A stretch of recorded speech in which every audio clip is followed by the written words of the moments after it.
Hi, welcome to another episode of Talk with Confidence. This is where we have inspirational conversations with inspirational people. Today I've got another inspirational guest. His name is Daniel Shatty Mashego. He's an author and a speaker. Daniel, welcome. Welcome, Confidence. Thank you for accepting the invite. We're really excited to have you here. Thank you for the privilege. Awesome. As I said in the intro, you are an author and a speaker as well.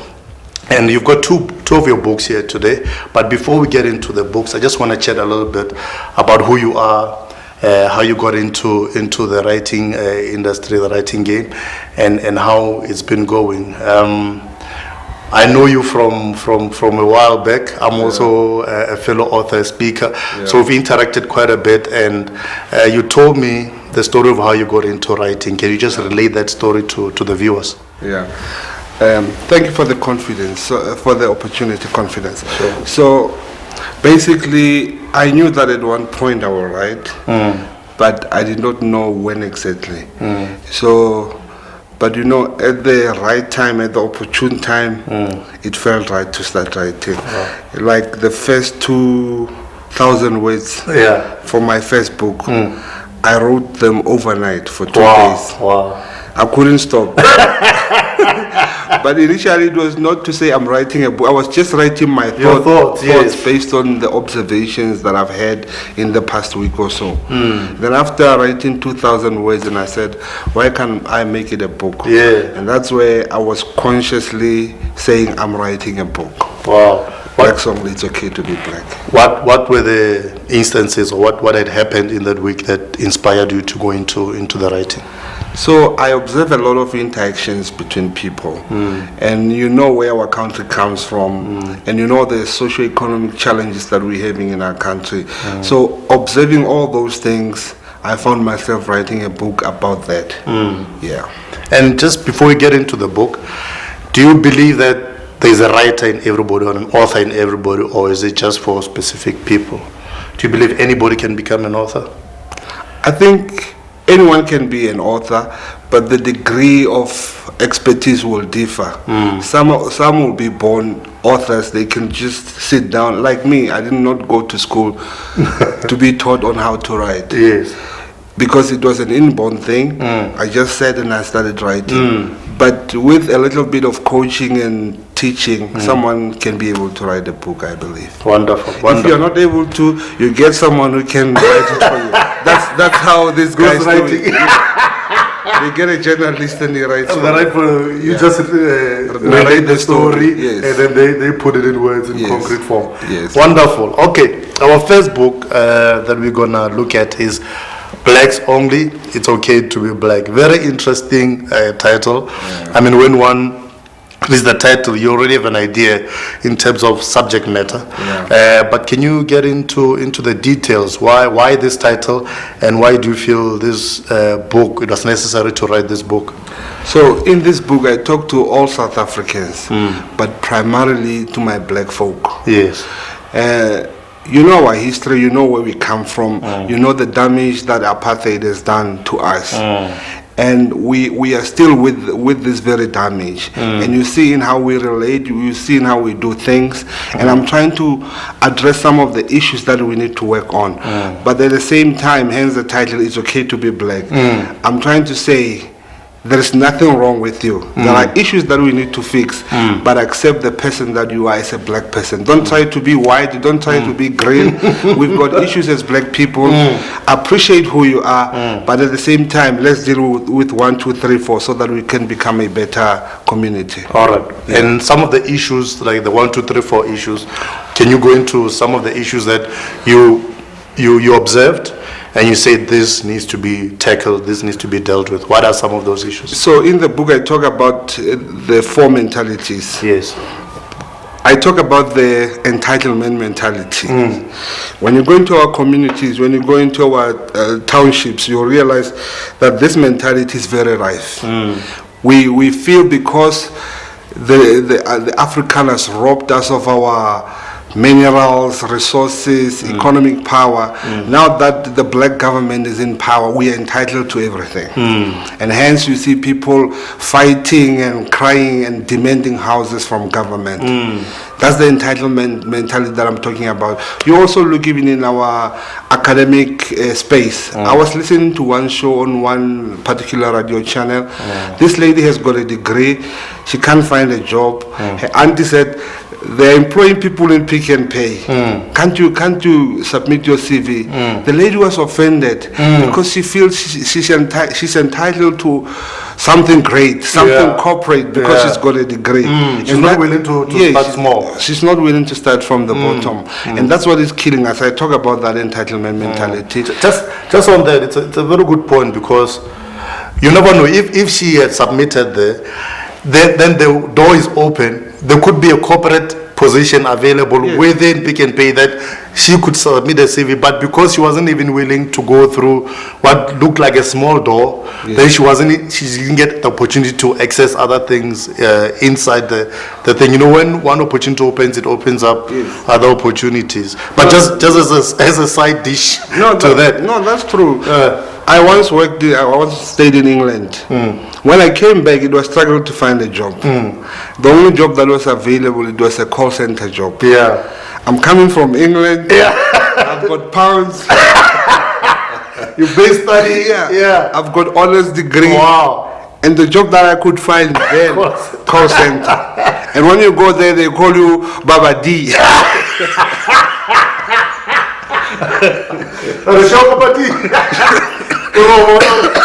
This grade 12. There's an elderly gentleman. But I had to do that. And while there, I was able to get an opportunity within the same company. Amazing. And then I started working as a process expert, something that I wanted to do. Amazing. That's why Martin Luther King said, whatever you do, do it to the best of your ability, because you don't know who's watching. Exactly. That's why starting as a teller is not an issue. As long as you do it to the best of your ability, people will see and will recognize you. Wonderful. I like that. Beautiful. So beyond the entitled mentality that you tackle, what are some of the other issues? I also talk about what I call the exhibitionist mentality. Okay. Now, you know, in our black communities, we like nice clothes. Fancy clothes. And we are poor. You know, if somebody will say black people in South Africa are poor, sometimes you'll find that person and say no. But by looking at how we dress, we want Levi's, we want all these big clothes. And yet we don't have money.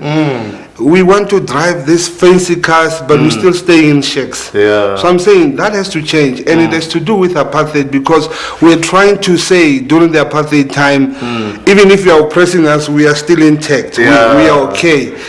But now we were fighting a wrong battle, and now even after apartheid, you see people spending money on cars, on clothes, and yet there's no investments. They don't have proper properties and stuff. And I believe one of the reasons is because, you know, when a person or a community or a nation has been denied something for so long, the moment there's a little bit of excess, then there's excessiveness. Yes, that's true. So when a little bit of excess, now you've got access to credit. Previously, you were not even allowed to earn more than 5,000 rand or whatever it was. Now you've got, you're in a particular income bracket, you've got access to credit, and now you are maximizing everything. You are being excessive, whereas if you're a bit more wise about it, you could save up, you could invest, and then you get real wealth, not just the material, fleshy, what seems to be wealth, but when in fact it's not wealth, it's poverty in a deeper form, in a deeper form and a deeper sense. Connected to that, I have a chapter where I talk about spending habits in our black communities. To say, because we try to live this life that is not ours. I mean, we've got what we call black diamonds, middle class. We are in Santin, we're driving flashy cars, but we are drowning in debt. It's credit cards, it's personal loans. We are not coping, but we cannot live this life. We cannot do away with this life, because people know this life. Yeah. So but not Daniel is he's driving the latest BMW, is living in such and such place. Yes. And now you've created that impression, and you have to maintain. And the life that is lifestyle. not sustainable. Oh. The life is not sustainable. And that's why you'll hear people say, but what will people say? If I downgrade, if I move back home to the township, if I buy a normal Polo. Yeah, there's a chapter on that, spending habits. Yeah, I also talk about the victim mentality to say because of what happened, now we always feel like we are victims. I give an example of someone who's disabled and he goes to the traffic lights asking for money, and there's another guy who's disabled, he can't see, he goes somewhere in the CBD in Joburg, he plays his guitar, and through his art people are able to fund him to give him money. So I'm saying to black community, we must stop feeling sorry for ourselves. Yes, what happened, but now we must dust off the ashes and start working hard as black people so that we become a better people. I love that. Because for me it also goes back to your philosophy in life. So if the example you've made of the disabled, the philosophy is that I'm disabled, therefore I cannot do anything. I have nothing to offer. So it's a self-defeating mentality. But the same person with a different person with the same condition, their philosophy is different. They say, you know what, I may have this disability, but what do I have? I've got a particular talent, and instead of using my disability as a crutch, I can just use my talent and gain the money that I want to, use my talent and gain the income that I'm looking for, and better my life. So that's a really powerful one. And then what are the other principles? The last mentality is what I call laziness mentality. So laziness in this instance, when you look at South Africa, what we inherited from the Afrikaners after 1994, we've got world-class communication infrastructure, the roads, the airline infrastructure, everything was intact. And I'm saying, given the struggles that we've gone through as black people, we will need to work twice as hard for us to play catch up. Now remember, these white people inherited farms, they inherited wealth from their great-grandparents who took from the state. And now, if we are to compete with them, we need to work twice as hard. And I'm not seeing that in black communities.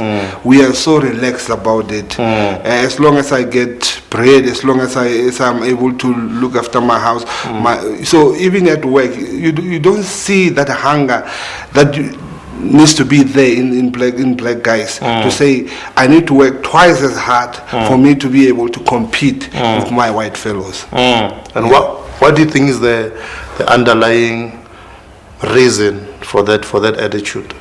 Yeah, so all these things are interlinked. It goes back to the entitlement mentality. Yes. This is our country now, this is our thing, why should I work so hard? I need everything must be free. I need RDP, I need RDPs, we need this and this. So we are always demanding because we feel we're entitled. And therefore that kills the passion and the desire for one to work hard. Wonderful.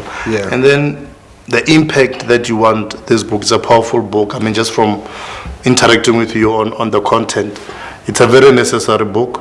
What is the impact that you envision this book having? What do you want this book to change in society? So what I envisioned when I wrote the book is every time I read a book, I'm always trying to deal with our thinking. Yes. Because once you get the thinking right, yes, then everything will be okay. If you go to the Holy Scriptures, the Bible says, as a man thinketh, so is he. So if you can influence the mind or how people think or how people see things positively, then you are expecting to see positive action from those people. So I wrote it on that basis. So you're dealing with the root issues. Yes. Which for me, thinking is at the root level. Yeah. And then, the roots always produce the tree, and the tree produces the fruit. So if you want positive fruits, we have to work thinking. At the roots. Remember, apartheid was dealing with our with the mind. It was all psychological, yes. Very psychological. Even the education that they give us, very psychological. Now, for us to reverse everything, we need to deal with this again. I think it was Steve Biko who said the most powerful weapon in the hands of the oppressor is the mind of the oppressed. Yes.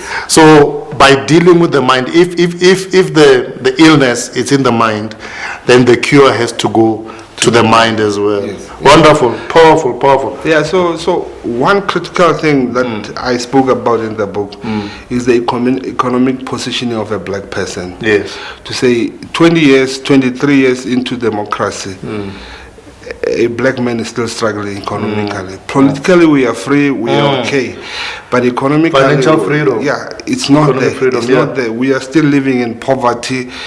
I mean, very few black people are running their own big companies. I mean, we don't have a black bank after 23 years, and we're still depending on these white businesses. I mean, our banks are white owned or foreign owned, but after 23 years, there's no black bank that we can point and say, this is ours. This is ours. There is no major black TV channel that we can say, this is ours, that can compete with your SABC and your ETV. Something must be wrong. So I'm saying we must move away from consuming into becoming producers as black people. Because you realize that all these companies are targeting who? The black man. So because he's a consumer, and not just a consumer, but a loyal consumer. When he buys a BMW, he buys a BMW. When he changes, BMW knows it's got a customer for life. Yeah. After 2 years, renew it, get the new one. I mean, the whole of Africa. There's no car coming from Africa. And now the whole world is now beginning to see, okay, this is they've got a large consumer mentality, so we must be producers and they must be consumers. And where is the money going to? It's going back to them, which maintains the status quo of an impoverished Africa. But I'm very happy that people like you, authors like yourself, thinkers like yourself, are coming up and writing awesome books like this, and we are beginning to change the mentality, and I believe we'll see the fruits of the labor of people such as yourself who are working to change our mentality, change our philosophy, so that in the future we can see better progress. So your second book, Born for a Purpose, the ultimate reason for your existence. I love the title. What is it talking about? So, as the title says, it talks about purpose. Yes. So, the rationale behind this book is every person that's alive today exists because there's a particular purpose that he must carry out in this world before he dies. Before he dies, there's a quote I love by Miles Monroe. He said the richest place in the world is the graveyard, because so many people die with books that were never written, songs that were never composed, and they die without ever having lived or fulfilled their purpose. True. So in terms of some of the chapters, the content, what are some of the, let's say the first chapter, what does the first chapter talk about? So the first chapter I talk about the why question. Yes. To say, for you to find your purpose, the best way is to start, ask the question why. Because as soon as you start you ask yourself why, you'll be able to get answers. And you need to tie it to everything about you. So I talk about the fact that your purpose is intricately connected to who you are. It's connected to your personality, it's connected to your passions, it's connected to your desires, the things that you aspire to accomplish. So you must take all those things and say, why do I like this music? Or why do I like speaking? Or why do I like spending time and writing stuff? And that way you are able to figure out your purpose if you do not know your purpose. And why is it important for people to figure out their purpose? Going back to Miles Monroe, he says, where purpose is not known, abuse is inevitable. So when you don't know your purpose, you are likely to abuse yourself, you are likely to underutilize yourself, and you are likely to allow people to abuse you. I mean, if I don't know that I'm a great speaker, I'm losing out on opportunities to speak to people, to impact lives. Impact lives, yes. But there might be people who see that I've got an ability to speak, and they might start abusing me, scheduling me to go speak, and making money out of me. So the Miles Monroe's statement is very key. Where purpose is not known, abuse is inevitable. Wow. And who did you have in mind when you wrote this book? So when I wrote this book, it is primarily written for young people. Yes. Because that's critical, especially in your teenage years. Yes. It is important for you to discover who you are, so that throughout your life you are able to be led and guided by this purpose that you have discovered. So when I wrote it, I had young people in mind, but obviously the principles apply in any life. As an adult person, you must find your purpose. I talk about habits, bad habits. As an old person, you must deal with bad habits. I talk about peer pressure. As an old person, you're under pressure. You buy something you can't afford because your friend and your neighbor has got those things. So it's general principles. And often when we think of peer pressure, for example, we think, teenagers, peer pressure, smoking. But it happens at all levels, at all stages of your life. Yes. Like you're saying, you might be a grown man with a family, but you've got peer pressure from your neighbor who's just bought the latest Benz or whatever. And the wife says, honey. What is he? And you can afford it. But then when you know your purpose, you know that I'm running my own race. I'm not competing with anybody. I've got my own race to complete. So in the book, I always mention repeatedly that when you know your purpose, you must be able to tie every activity, every project you do to that purpose. So the studies you do, the relationship you establish, they must always talk to that purpose. So when I begin to say I want to go to university, the question is, how is this going to help me accomplish my purpose? Wow. When I meet confidence, I feel this is the connection I need. I must nurture this. Is it helping me to achieve my purpose? Wow. And I also talk about living a life that is always tying actions to consequences. So go deeper into that. To say, if I do this, what are the consequences? And would I be able to live with the consequences? For example, I give a scenario. If you sleep around and everyone say uskok, what are the consequences? HIV, teenage pregnancy, you having to leave school to go work for your kid. Your parents might even expel you, the rejection and the shame, all those things. Think about those things before you engage in any activity. Yes. And I mean, when you know your purpose, one of the things I believe is that your purpose also creates barriers, but good barriers. Yes. So it creates a barrier. It not only directs you into where you must go, but it also directs you. It also tells you where you shouldn't go. Yes. So I believe that's one of the powerful things about a purpose as well. So it does create boundaries. So you know who to interact with, who not to interact. Exactly. Whether to sleep around or not, your purpose will tell you. You can't do that. Whether to spend time on alcohol, your purpose will tell you. Exactly. But if you don't have a purpose and you live anyhow, anything goes. Exactly. I'm reminded of a verse in the scriptures that says, where there is no vision, the people perish. And I believe you can interchange the word vision with purpose. Where there is no purpose, the people perish because they are unruly. They can do and will do. Lose control. They lose control. Anything becomes permissible. Yes, that's all right. Beautiful. Thank you for penning these wonderful books, my brother. And I believe they are uplifting people and they are really nourishing minds, changing mentalities, and taking on our people to the higher level that we really need to go to. Now I just want to delve a little bit into Dan the man, the family man. Okay. In terms of family kids. I see a ring, so you're married. Can you tell us a little bit about your family life? Yeah, so I've got 3 kids, 2 boys, 1 girl. All right. And I've been married for 13 years. Wow. Yeah. Congratulations. Yeah, it's been a journey, but a nice journey. And yes. in terms of what you do in your writing and your speaking, how has the family supported you, or how has it impacted your family life?